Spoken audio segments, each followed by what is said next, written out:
Hello everyone, it's Jamal Thomas. Welcome to the Progressive Soapbox.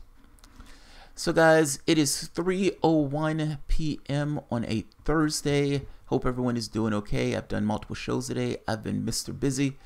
I would like to develop an idea, and the idea is going to be a rebuttal to something I read in SLATE. Now, this video is going to be like 10 minutes long.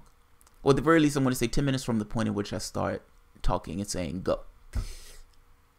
12 minutes gets a B minus, but I'm going to try to keep it to 10 minutes. Starting now. There's an article in SLATE by a gentleman named Yash Monk. Yash Monk wrote this. Before making peace with North Korea, let's not forget the North Koreans. The moral dilemma of sitting down with leader Kim Jong-un. Now, I read this, and I felt myself getting somewhat annoyed as I read this. But I realized this guy's not a warmonger. He's asking this kind of philosophical question dealing with certain, what he considered to be moral dilemmas of having Kim Jong-un and what takes place with the people in regards to North Korea. Now, I don't like this article. I think this article is a lot of hogwash. If Yash Monk would like to come on and have a conversation about it, he's more than welcome to do so. I welcome him to do so. But the reason I think this article is hogwash, it's well written, it's perfectly okay. There's no prescription. It's philosophical meanderings of oh my God, we never think about the Korean people. You have these people to the left and these people to the right, and they're stuck in their positions, and nobody is thinking about the Korean people. It's kind of just like Syria. There's nobody really thinking about the Syrians. You just have this anti-war group and this group that's not anti-war that wants to bomb stuff, and the people are caught in the middle, and nobody really deals with the philosophical fallout of having Kim Jong-un remain in power, or for that matter, Bashar al-Assad remain in power. That's the article. I mean, ultimately, that's the article. Now, my issue with the article here is the characterization of the anti-war left, and not just the characterization of the anti-war left. It's the philosophical meanderings without a prescription. Yes, life is hard. Now, let's take the first part, morality. Morality does not exist. There is no such thing as morality.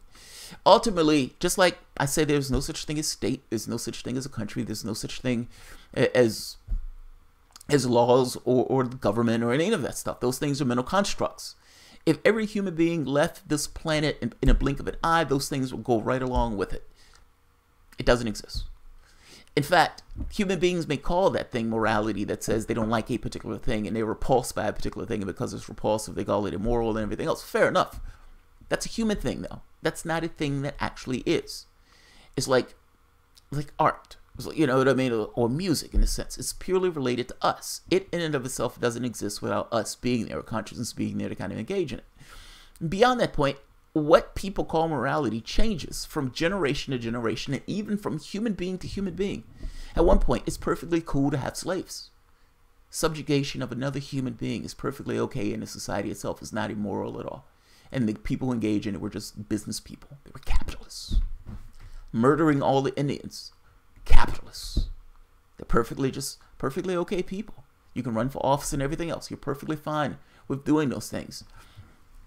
I'm making a point. Subjugation of people in this country through Jim Crow laws and all those other things, again, perfectly okay by the society itself. The society says this is perfectly okay. Germany, Nazis.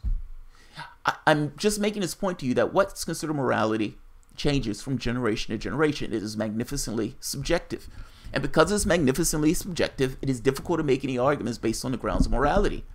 I think it is grossly immoral to raise drug prices on people who may have a difficult time paying for those drug prices. Now, I think the policymakers that allows this to take place within this particular capitalistic system are somewhat immoral for allowing something like that to take place when the policymakers are responsible for setting those prices to some degree, or at the very least controlling those prices. They don't control the prices, though. Now, the person who raises those prices considers himself a good capitalist because he's able to corner the market on a particular drug and knows that as a good capitalist, if he raises the price, people would have to pay that particular price because people aren't going to deal with this thing of medicine. Who's right? The society itself tells him being a good capitalist, him making billions or millions of dollars off of raising the price on that drug for people who have a hard time or difficult time affording that particular drug.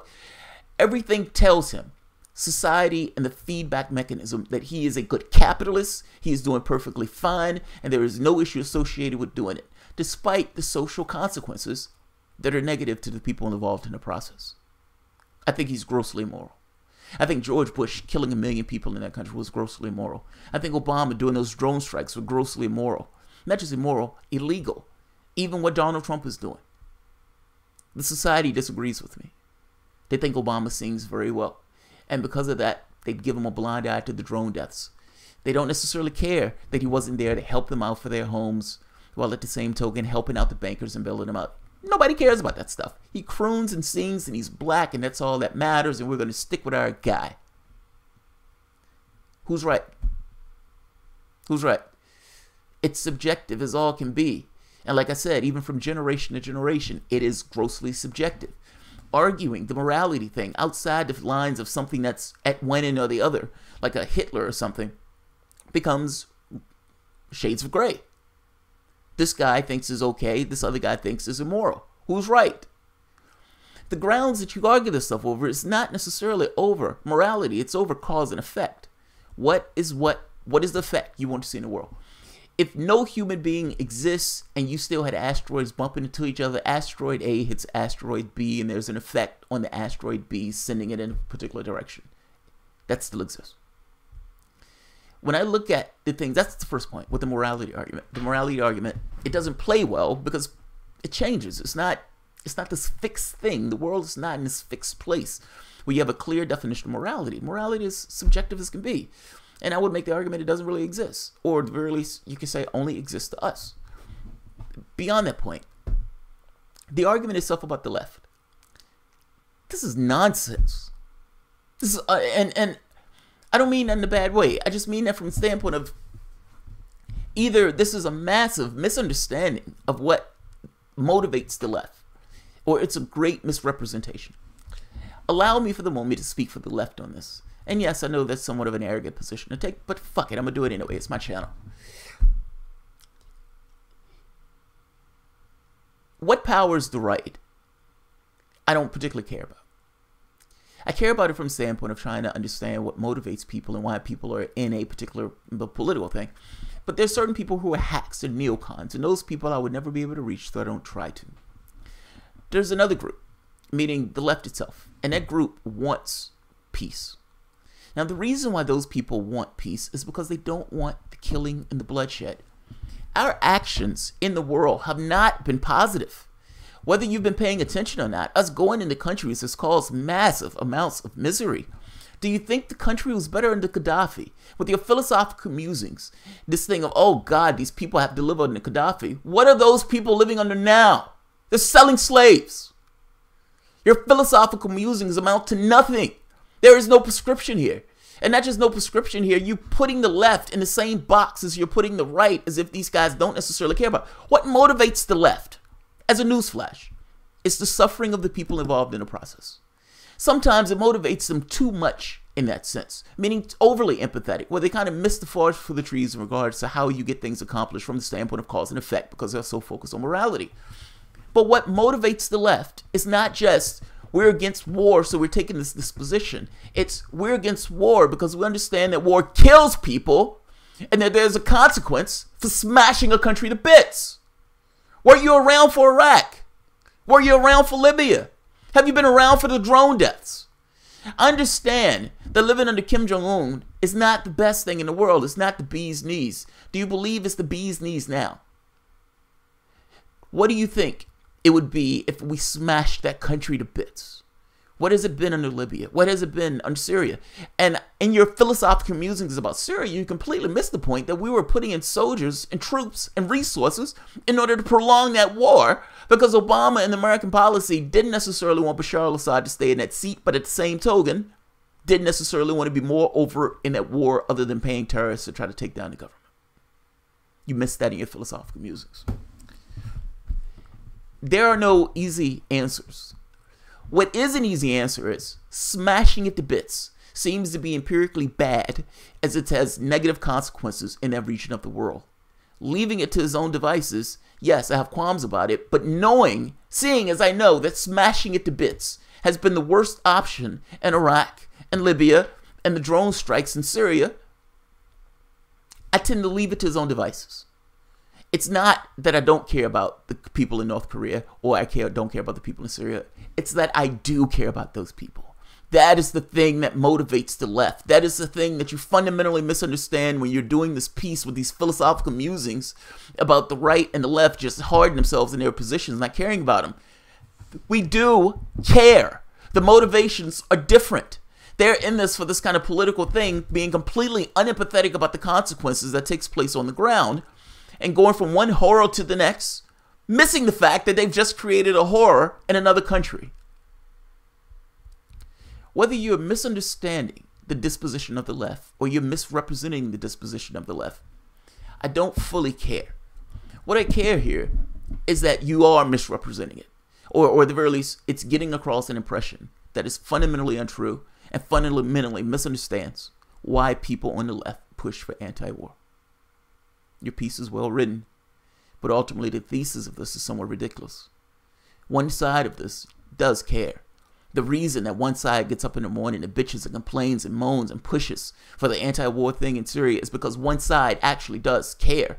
The reason why the left is bitching and moaning and pushing for the thing for Trump and not giving a shit that Donald Trump is the person who's at the helm when they're trying to have peace is because we do care about the people in North Korea, and we understand that any conflict in that region of the world is going to be a bad day for Japan and a bad day for South Korea. Meaning, if I take this not on moral grounds, but on the grounds of cause and effect, the fact that the people of these countries are going to be worse off if there is military conflict powers the decision to be anti-war. The basis and the kernel of that is the fact that we actually do care. Again, I don't know whether you fundamentally misunderstand that or whether you're just misrepresenting that. Your article, in this case, is rubbish. Not poorly written, but the thesis and what you're getting at is somewhat rubbish. If you want to come on the show and talk about it, you're free to do so. This person is from SLATE magazine, Yasha Monk. Yasha Monk. Again, not poorly written. And I need to be very clear. I mean no harm in this. Sometimes I say things in ways that are somewhat harsher than I intend. I think what annoys me about this is I guess maybe I'm feeling slightly defensive. And I'm talking about, to some degree, myself. And as being on this side of the left, pushing hard against this, I imagine that the other people who are pushing hard against this is not just because they woke up in the morning and decided for political reasons they wanted to be anti-left. What do you think powers people who are pushing against war? What do you think powers them? You think it's just some kind of mystical thing? No, it's not. It's not fucking mystical or anything else. They see the results of those actions, of us going into those places and blowing those places to bits. We care about those people. That is the thing that powers and informs the anti-war disposition. You fundamentally miss that, or you fundamentally misunderstand it. So, and fucking A, I was able to do it in the 10 minutes. So I'm going to say thank you for anybody who tuned in. Oh, wow. Get mad, Jamal. Yes. I'm not bad. Wesley, you should be getting your shirt, by the way, or either tomorrow or day after. But I'm not mad. I just, the Syria thing is a big deal to me. The Iran thing is a big deal to me. All of these wars is a big deal to me. When you're in a situation where you yourself have been in pain or hurt or injured, when your life has been at stake and everything else, you have a keen understanding of what it means to suffer. Because you have a keen understanding of what it means to be in pain, you yourself as a consciousness are trapped in this kind of meat suit where you have pain signals and everything else coming to you. There's no one else you can share that with. Somebody can be standing in the room with you and you yourself are fundamentally by yourself in pain. Imagine from the standpoint of a mother sitting with a child or a child sitting with a mother. This is fucking tragic. But these are the calamities of war. In fact, however bad Kim Jong-un is, however bad Bashar al-Assad is, the terrorists are worse. Smashing that place to bits is worse. That is the worst option. It's not these philosophical musings with no prescription. No, the prescription is to stay the fuck out of those places. Leave those places to their devices. And if we can find other ways to assist in changing the political situation, then maybe. But no, it's illegal. It's unconstitutional. And the results of our works in the past have been destroying and killing a lot of people. It is the people involved in the process that informs the position of the left. Don't get it twisted. So, my original spill did hit the 10-minute mark, so I'm giving myself a gold star on this. And I'm going to say thank you very much, Wesley. Thank you very much, man. I would probably see you guys shortly. I have a phone call to take, so I'll see you guys shortly. Thanks, everyone. If you enjoy the content, please feel free to share, like, subscribe, and of course, you can always support through Patreon. Thanks, everyone.